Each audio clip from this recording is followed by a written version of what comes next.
Tani te zoti Rama ju thatë që të qeni sistematik, i organizuar, është jashtëzakonisht sistematik, jashtëzakonisht organizuar, punon me bistori, merret me gjithçka me detaje, edhe me kategoritë e votuesve.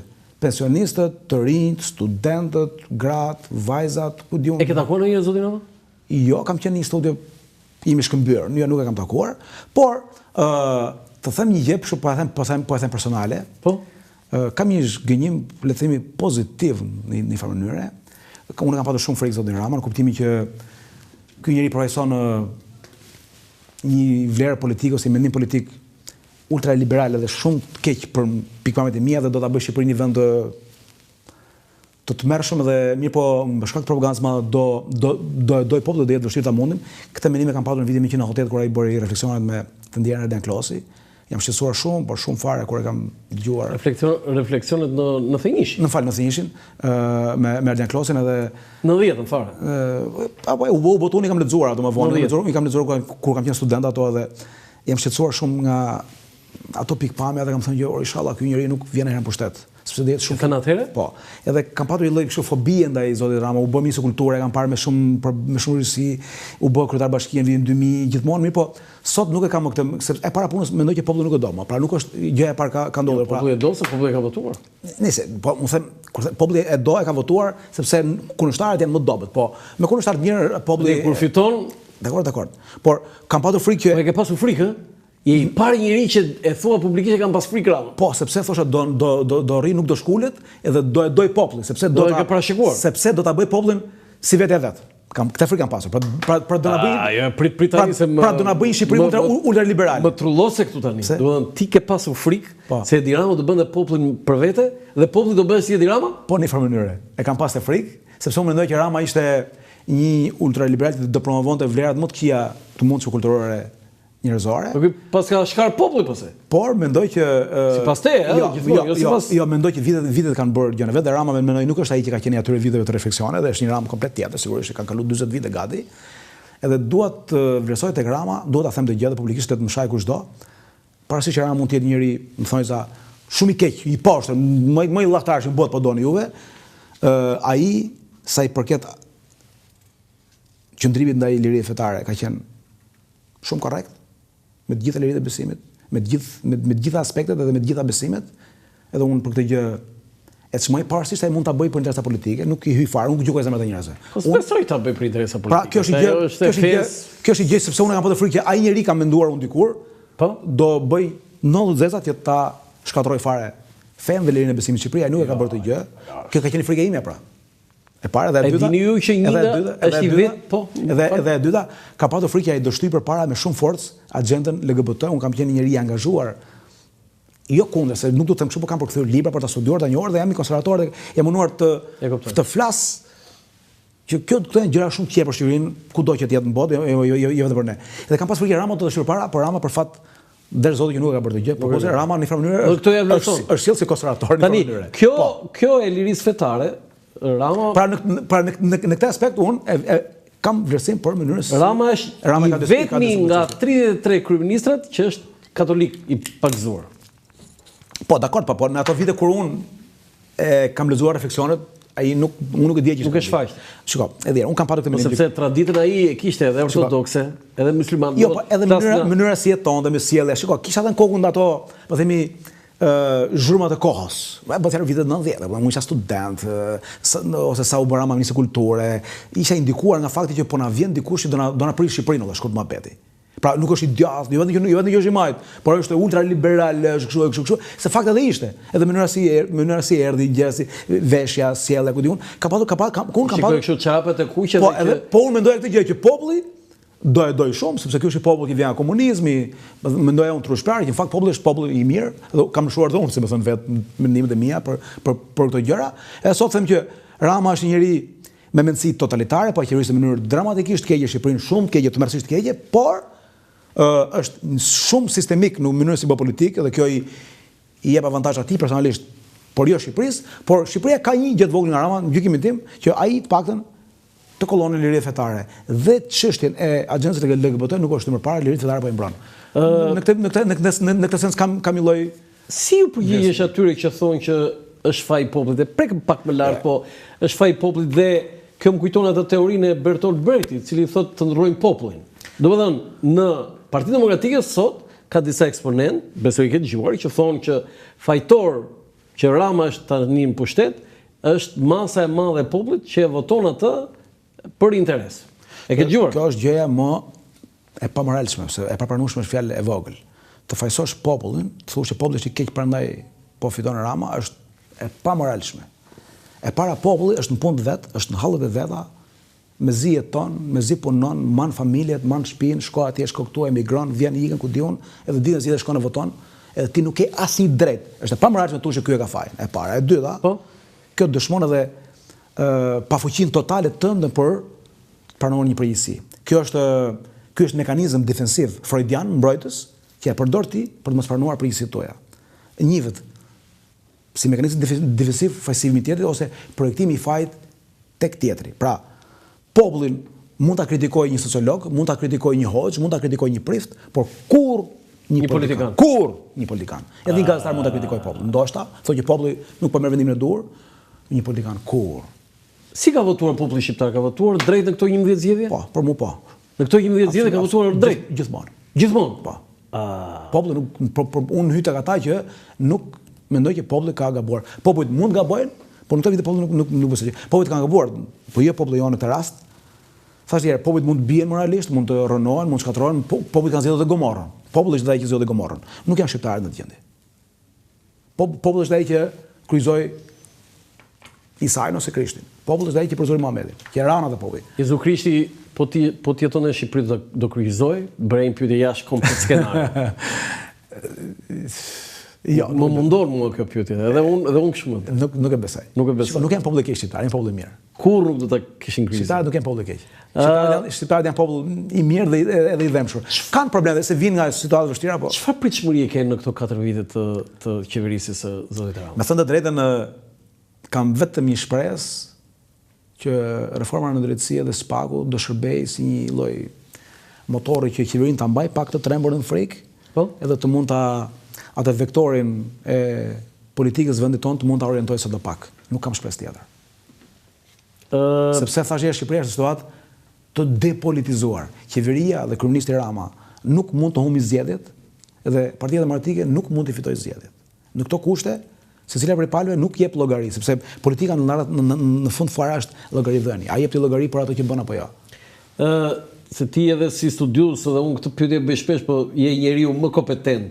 Për nga kozgjatja e renditjes së kryeministrave, ne kemi këtë Mehmet Çeu 27 vjet e 3 muaj, Edi Rama 12 vjet, në fakt 16 se e mori dhe mandatin e 4, Enver Hoxha 9 vjet 9 muaj, Adil Çaçani 9 vjet 1 muaj, Sali Berisha 8 vjet.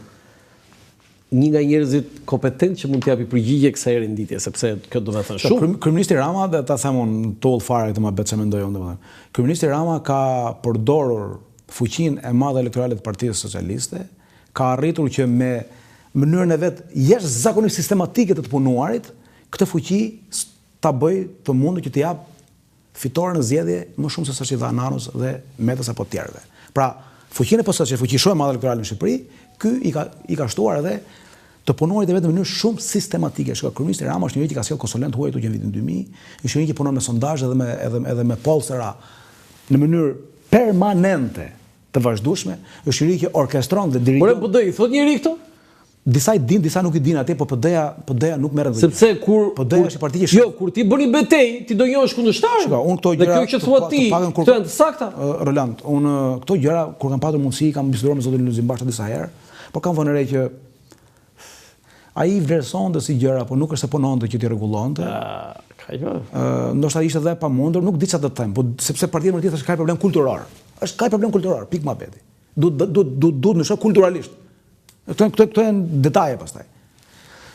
Pra, Rama përdor këtë lloj fuqie të. Po si të ndryshon se ka thënë na zeu plumbit ndryshohet, truni ndryshohet vetëm me arsimim o fitim tani.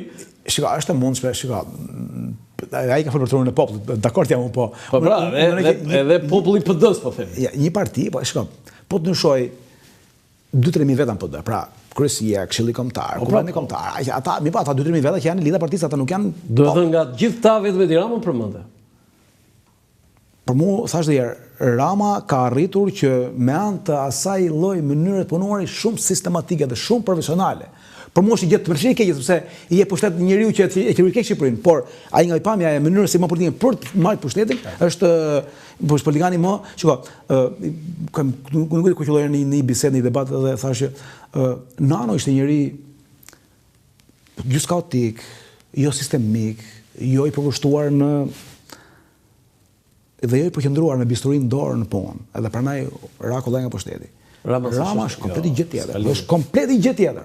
Është komplet i gjë tjetër. Shumë drejt, shumë saktë. Kështu që Partia Demokratike duhet bëjë këto llogari. Partia Demokratike në Shqipëri, se ka dhe një gjë që prap duhet kuptuar që është çështje kulturore. E Majta, pse është Partia Socialiste një parti me një bazë të madhe elektorale në Shqipëri, sepse e Majta është përkatësi ideologjikisht. Pra unë i përkas të Majtës, pra nëse do isha i Majtën, pra është e imja, si tha e gruaja mbret atëherë. Ora mos zini tha, nuk duhet, se ne pra jemi tonët. Kurse e djatha nuk është përkatësi, e djatha është zgjedhje.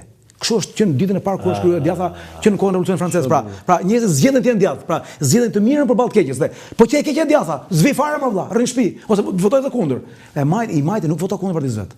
Pra kjo është edhe Rama ka kapitalizuar mbi këtë lloj baze solide, i ka shtuar kësaj baze solide dhe të punuar vetëm në mënyrë shumë sistematike. Ktu që më që hapë këtë temën e qendruar gjatë, do të them diçka domethënë. Po. Po të bësh një kërkim, që edhe ju mund ta bëni, kushdo mund ta bëjë, ju po se jeni i sprovuar në kërkimet e natyre, cilët janë liderët më të gjatë sot në botë, pra që janë kryetar qeverie ose kryetar opozite, janë Museveni i Eritreas, Paul Biya i Kamerunit, edhe lideri Guineas së Re dhe pastaj vjen Sali Berisha. Rama vjen i 7-8. Çfarë tregon kjo gjë? Sa burgë, sepse un kam bërë një studim për kozgjatjen e kryeministrave dhe një në Afrikë se më mend emrin tani që kishte Paul Biya i Kamerunit do të jetë, ka 40 vite. Ndoshta. Do në këtë po, edhe një herë, ti thua për këta që janë aktualisht? Janë gjallë sot janë në botë. Janë detyrë. Edhe një herë, më thu edhe një herë se shumë interesant. Museveni, Paul Biya. Jo, një sekond. Museveni kujt? I Eritreas. Eritrea, prap në Afrikë. Po? Paul Biya i Kamerunit dhe Kameruni po në Afrikë dhe lideri i Guineas se nuk e më mendoj emrin, pra edhe pas vjen Sali Berisha. Po mirë, këta janë akoma në pushtet, janë kryeministra? Këta janë kryeministra, por po pse e krahason me Salim, se Salim s'është kryeminist? Se Sali është kryetar opozite. Pra nuk ka lider tjetër në botë politik që të ketë 35 vite. Do të ata ka 40, po të tjerë sa? Berisha ka 35. Në formë mënyrë si lider i opozitës. Do Berisha është i 4-ti lider në botë që është akoma aktiv. Rama vjen i 7-8, se Rama tani u bën nga 98 deri tani u bën Rama 27 vite. Në 98. Çfarë tregon kjo gjë? Po? Parimisht në shkenca politike thuhet që të rrish gjatë në pushtet në një vend shumë demokratik i politikan i mrekullueshëm. Të rrish gjatë në pushtet në një vend jo demokratik i politikan shumë i keq. Se voton populli, si vetë? Më dakord tash se populli ne jemi sistem demokratik. Varet çfarë sistemi ndërton. Ne jemi demokraci me probleme. Nuk jemi demokraci e mirëfillt. Kemi problemet tona. Unë nuk them që jemi vend diktatur, as i vend totalitar, por ka probleme me funksionimin e demokracisë dhe çfarë ndodh tani? Kjo na çon një pikë tjetër ne, që ne kemi dy parti, të cilat trodhësi janë alternuar me njëra tjetrën, që janë shumë të mëdha. Shqipëria është vetëm vend në Europë dhe në botë po doni juve, që ka dy parti shumë të mëdha. Nuk ka në Europë asnjë vend me dy parti shumë të mëdha. Gjitha partitë në Europë janë ose gjitha vendet ka parti fragmentarizuar atë të them se Polonia, Hungaria, Çekia, Slovakia, Rumania, Bullgaria, Maqedonia, Kosova, Malizi, Kroacia, po as diskutohet fare. Vetëm partia e fuqishme, partia e madhe në Europën Lindore. Por dhe ajo nuk ka 30 vite. Në Shqipëri kemi dy parti shumë të mëdha që nga 91-shi. Edhe këto janë alternuar, mi po çfarë ka ndodhur? Këto kanë të dyja lidera shumë kohë gjatë. Pra, jo se në Poloni, në Hungari, në Rumani, në Bullgari, ato Zhelevi, Zhelevi, Petr Romani, Jon Ildjesku, Haveli, Franjo Tuđman janë harruar me kohë ata. Pra ne kemi pa ata dhe atje kanë kaluar nga 7-8 breza të tjerë. Këtu dy parti, dy lidera kanë krijuar të njëjtën bazë ekonomike, të njëjtën bazë mediatike, edhe është bërë gati një sistem i mbyllur. Pra ne është shumë e vështirë që të ndrohet. Fitim, kam një pyetje për marrëdhënien me Shtetet Bashkuara të Amerikës. Si ka mundësi që Partia Demokratike arriti deri këtu sa të bënte një piruet të çuditshme? Nga teoria sovraniste, që ne pyesim voton populli shqiptar dhe në sharje për ambasadorin Yurikim guvernatorja, fakt zoti Berisha ka përdorur për edhe të dyja zonja, edhe për Marizalinon. Guvernatorja ka thënë për Marizalinon dhe për Jurikim në 97-ën. Madje është djegur dhe flamuri amerikan te Selie PD-s, besoj duhet të kesh qenë aty. Dhe tani Amerika shpëtimtari e tjerë. Tani këto pirueta, sepse unë kam bërë studime këtë dhe unë e njoh dhe atë tipologjinë jo vetëm të shqiptarëve në raport me Amerikën, po edhe të shtetit amerikan.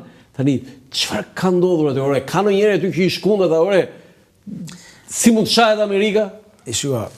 Amerika dhe mund të shahet, po njëri më qëndrimi konsistente. Të shahet? Edhe koherente. Po ka dhe gjëra për të shahet. Kritika. Shiko, Amerika nuk është diçka e zbritur për qiellit, por për ne shqiptarët, amerikanët janë se unë kam të qartë dhe besoj që biem dakord bashkë. Shtetet Bashkuara të Amerikës janë vendi i cili ka garantuar dhe na garanton ende në parësinë. Po se mos në vitet 1918 në konferencën e Parisit, ato 14 pikat e Wilsonit, pa ato 14 pika ne nuk do ekzistonin. Pra, ju e dini shumë mirë, George Clemenceau, Lloyd George dhe kryeministri italian e kishin rënë dakord që Greqia do merret pjesën e vet, Serbia pjesën e vet, Italia pjesën e vet dhe këtu s'do kishte Shqipëri. Ose do kishte Shqipëri. Toni Venizelos. Ose do kishte Shqipëri të vogël nga Durrësi në Tiranë, në Lushnjë, në Besak. Një Monaco aty. Pra, është SBA-ja vendi që ka bërë gjë. Veç sa SBA-ja është vendi që ka bërë parësinë e Kosovës. Apo jo. Është vendi që na futur NATO. Ne jemi se desh na tha. Kjo nuk diskutohet fare, dhe ne do të jemi mirënjohës për jetë atij vendi, sepse ekzistojmë për shkak të atyre. Po kur them që ata nuk ka asnjë që ka gjëra që mund të kritikohen, ata mund të kritikohen, për shembull, ajo që ndodh në Gaza, po themi katash për shembull. Tani të kritikohen, por Partia Demokratike e Shqipërisë, apo Partia Demokratike e Shqipërisë. Ashtu, Partia Demokratike e Shqipërisë ka këtë problem dramatik. Që i mban qëndrimet në funksion të interesit personal të elitës së saj politike. Po, interesi i elitës, ai që është sot, nuk është nesër. Atëherë në varësi të interesit, në shodë qëndrimi edhe që partia është inkoherente edhe është inkonsistente. Inkoherenca dhe inkonsistenca me përkufizim janë dëshmi e problemeve morale që ka një organizim i caktuar politik, ose edhe një individ. Pra, kështu që Partia Demokratike bëhet sovraniste, bëhet antisovraniste. Partia Demokratike bëhet liberale, kjo është problemi kryesor. Partia Demokratike pranë thonë nuk është e djathtë. Partia Demokratike kur i duhet është liberale, kur i duhet është konservatore, kur i duhet është socialdemokrate. Se bërin partitive të djathtë më burive. Nuk kam kapacitet, nuk jam i zoti për të bërë një parti. Nuk drejtoj të bëj. Sa modest je. Po jo nuk e bëj dot vërtet, s'ka lidhje. Njerëzit e mirë janë modest. Njerëzit modest janë të mirë. Është sigurt që nuk e bëj dot. Nuk drejtoj dot një parti politike. Po mirë mund të drejtosh vetë. Mund bëj kaq gjë si një pedagog i zakonisht shkenca politike. Dhe një pyetje brenda të marrëdhënieve SBA-s, ore, si ka mundsi ka 2 vjet Amerika nuk ka ambasador këtu. Dhe ajo deklarata e fundit e përfaqësuesve të Rikeri, Filip Riker, që ne nuk kemi të njëjtën interes për Ballkanin dhe për Evropën lindore. A je dakord me këtë që Amerika ka ulur interesin për Shqipërinë? Nuk them për Shqipërinë konkretisht, po sigurisht që jo, ne flasim për veten tonë. Po, duke rënë impenjimi amerikan për gjithë Europën, edhe për ne ka rënë, kjo nuk mund diskutohet fare. Kjo mund që sot ne nuk jemi më ata që ishim deri dje për SBA-n. Edhe nuk është se e kanë me ne. Është qëndrimi i SBA-s. Se kanë me ne, je i sigurt? Pa dyshim jam i sigurt, jam shumë i sigurt. Pra, qeveria e re amerikane e ardhur në detyrë 20 janar të këtij viti ka një politikë ndërkombëtare komplet tjetër. Është një politikë domethënë antiglobaliste, le ta themi në një farë mënyrë, kundër organizimeve dhe organizatave ndërkombëtare siç kanë qenë deri dje. Kërkon që Europa të jetë më e fortë vetë, marrë më shumë masa vetë. Si më thonë, ka një... Kjo na bën mirë neve apo keq? Jo, nuk na bën mirë. Ne pakën si shqiptar, e kemi jetike praninë e madhe të SBA-s në Europë. Një SBA shumë e fuqishme në Europë, është një garanci më shumë. E them na bën mirë se s'na bën mirë. BE-ja po na tret çik si shumë, ëh? BE-ja mund na tret si shumë, po kemi parasysh diçka. Keq fishtën? Po, edhe atë. Kemi parasysh të gjë që nëse SBA-ja nuk do jetë në Europë, është sigurt që Gjermania do armatoset. Edhe po armatos Gjermania, do kemi probleme, sepse Rusia mirë po keq do përplasë me Gjermaninë. E sigurt që nëse armatoset Gjermania, se lajmi dje ishte për fortifikimet e... Ju jeni një njeri që e njihni mirë historinë. Që pas vitit 1870, kur u bashkua Gjermania në mbretërimin e Prusisë dhe Hohenzollernëve, në Europë u shfaq një problem që nuk kishte ekzistuar ndonjëherë, problemi gjerman. Sepse balanca fuqisë që ruhej dikur nga Anglia, Franca, Prusia, Austria dhe Rusia u prish, sepse Gjermania dominoi kontinentin. Edhe bota e asaj kohë u ndan në 2 bloqe, Aleanca trepalçe, pra Franca, Angli, Itali, edhe Austria me Gjermaninë, edhe Rusia në bllokun Anglisë dhe Francës. Edhe zhballancimi evropian përdoi luftën e parë botërore. Maroi, u zhballancu përsëri me ardhin e Hitlerit, me armatimin. Lufta e parë botërore. Pra një zhballancim me Gjermani të armatosur është e rrezikshme për ne sepse çfarë ndodh? Rusia, nëse SBA largohet nga Europa, Rusia do hyjë edhe më shumë Ballkan.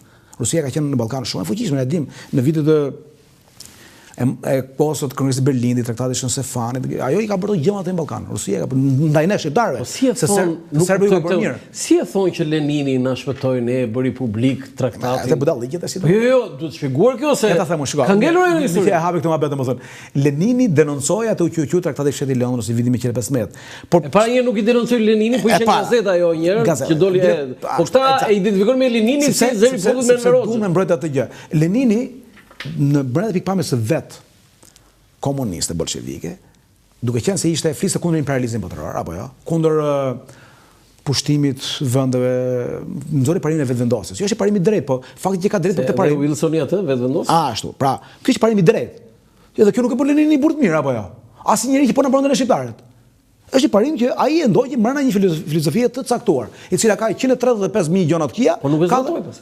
Po sigurisht nuk e zbatoi sepse ka një gjë. Se Wilsoni e zbatoi. Nuk duhet me hyrë në marrëdhënie ndërkombëtare gjëra gjatë, i bie të bëjmë mision tjetër bashkë nga e para. Lenini në fillim mendoi që do ndërtojë një botë të re ruse, komuniste të gjithë botës. Pastaj bëri 2 traktate, që janë traktatet e Rapalos. Pra u fut në koalicion me Gjermaninë, pra u hyrin botë, pra bëri dhaj dallaverën e vet pastaj. Sa ato parimet e veta, sepse ka një gjë. Ndryshe nga çton, kështu pak ne kam mësuar, ose kështu thon politologët që unë lexoj. Komunistët, ndryshe nga çton, që janë spartanët, ndershë drejt, janë shumë të korruptuar. Këtë ka treguar historia e njerëzimit. Pavarësisht që pretendojnë spartanizëm, puritanizëm, drejtësi, ndershmëri, në fakt janë shumë korruptuar. E kundër është vërtet. Edhe Lenini, padyshim që unë nuk them të korruptuar në kuptimin material të fjalës, e vëllai tjetër, por në kuptimin politik fjalës. Tani, zhvillimet në Amerikë nuk do lëm pa e përmendur, janë gati të çuditshme. Nuk ngjan Trumpi me asnjë president para ardhës. Po unë i kam lexuar, pothuajse të gjithë presidentët, por nuk më del një si Trump, domethënë nuk ka një doktrinë Trump. Dhe ajo që ishte dukesh normale për para pak muajsh, tani është kthyer në anormale. Protestat që kanë nisur në Kaliforni, madje sot memja më e bukur ishte Kalifornia e viteve 60-70, ata me ato makinat edhe buzë oqeanit atje, dhe kjo që me gur makinat e policisë. Tani, ajo që më ka bërë më shumë përshtypje është marrëdhënia e Donald Trump me Elon Musk. Ore, unë nuk e kuptoja fillim ç'lidhje kishte Elon Musk me presidentin e Amerikës, 1 miliarder me presidentin. Tani ata janë bërë, dhe po lexoj vetëm fjalën e fundit që ka thënë Trumpi për Elon Musk, që has lost his mind. Ka i nga mendja. Nga mendorja, si që është ajo meme, ajo video virale. E para, Elon Musk nuk është thjesht një miliarder. Domethënë, të kuptojmë këtë gjë që ai është një njeri i një fushë biznesi që nuk është eksaktësisht biznes. Pra teknologjia e informacionit, ai pretendon që ka në kokë idera që mund të materializohen për të ndryshuar gjithë planetin. Pra nuk është thjesht një miliarder që kërkon të forcojë biznesin e vet. Pra të kujtojmë si ka të ndikojë në rrugë. Ai pretendon që kemi pas 10 vitesh 50 milion robot, pastaj kemi robot që do mund të lindin, që mund të mbesin shtatzën, pra të polluojë planetin. Pra ka një kokë një ideologji që mund të jetë posthumaniste, pra flet për një periudhë kur njeriu nuk do jetë më njeri. Pra këtë gjë ka në kokë e para. A realizohen ajo, nuk jam ekspert se fusha nuk e dalloj dot, po ai me këto lloj gjërash ecën, është njëri me guxim gjigant, me gjeneritet. Jo si afroi Trumpi. Trumpi afroi se kishte nevojë. Por edhe ky afroi se edhe ky kishte nevojë. Ata kanë nevojë për njëri tjetrin. Ai e di që projekti i atij, ato gjërat që kanë kokë, nuk mund të ecin para pa përkrahjen e qeverisë. Ndërkohë Trumpi di që nuk mund të fiton dot zgjedhjet në një farë mënyrë, ose i duaj mbështetje. I duaj edhe ky për këto punë zgjedhje. Po tani ndodhi konflikti sepse unë mendoj që konflikti do zgjidhet. Ata prap do afrohen gradualisht. Kështu mendon? Do afrohen? Po, sepse ende ka nevojë për njëri tjetrin shumë. E ke për ta parë. Ai thotë ti je çmendur dhe ti ke ikën mendja. Nuk e kanë problem fare, do të rregjë fjalët. Kjo është administracia, kurse ata juve komplet e pangjashme me gjithçka tjetër në historinë paktën 100 vjeçare të bas. Dikur mund të ketë qenë vetëm në kohën e Andrew Jacksonit, ka qenë prezant dikur në vitin 1820, para Lincolnit, 30 vite para Lincolnit, i cili ka qenë i ngjashëm me Trumpin. Nuk ka pasur Amerika më raste të tjera. As Andrew Jackson nuk mund del. Mund ta themi. Dhe kjo është gjë e pangjashme. Kemi një president amerikan i cili e ushtron pushtetin me mjetin themelor të vetin pa parashikueshmërinë. Ky bën veprim pa parashikueshme. Qenia njerëzore në dy, kushdo tjetër në botë, gëzojnë vetimin e parashikueshmërisë, ka pajisë Zoti me vetimin e parashikueshmërisë. Ti e di çfarë do bëj unë e di çfarë do bëni juve. Ne e dim çfarë do bëjnë tjerët. Gazetarët i keni në redaksi, njerëz në qytet dhe duke qenë se e dim, ndërtojmë sjelljen tonë. Kështu njerëzit martohen, bëjnë familje, shkojnë punë në radhë. Sa këta janë pa parashikueshëm. Edhe me anë të parashikueshmërisë ne ndërtojmë dhe shtet. Ndërtojmë shtet ligjor. Shteti ligjor varet nga parashikueshmëria. Ti e di çfarë do bëj polici, po nëse vjet rrugë. Po. Çfarë do bëj gjyqtari, po po. Pra, ndërsa pa parashikueshmëria është bashkë e kundërta. Është mos respektimi i normave njerëzore, mos respektimi i shtetit. Dhe si do shkojë raporti Elon Musk? Mendoj që këta dy do gjejnë një gjuhë sepse prapa këtyre ka interesa shumë fuqishëm për shtetin. Po duket sikur janë larg tani shumë. Janë ka filluar një zbutje e lehtë, Elon Musk i fshiu disa postime. Do hesh sepse thash deri ai ka nevojë për Donald Trump ka nevojë për atë. Kemi ardhur në fund të bisedës, me të vërtetë ishte e këndshme, sidomos disa gjëra ju i thatë për herë të parë dhe të falenderoj shumë për këto gjëra që thatë dhe për gjithë intervistën. Më detyrohet të them gjëra që nuk kisha mend kurrë në jetën time të thosha ndonjëherë. Jo, unë i çmoj dhe i vlerësoj shumë ato. Faleminderit juve. Ky ishte dekalogu për sot. Ju falenderoj shumë nga unë Erlan Çafoku, mirupafshim.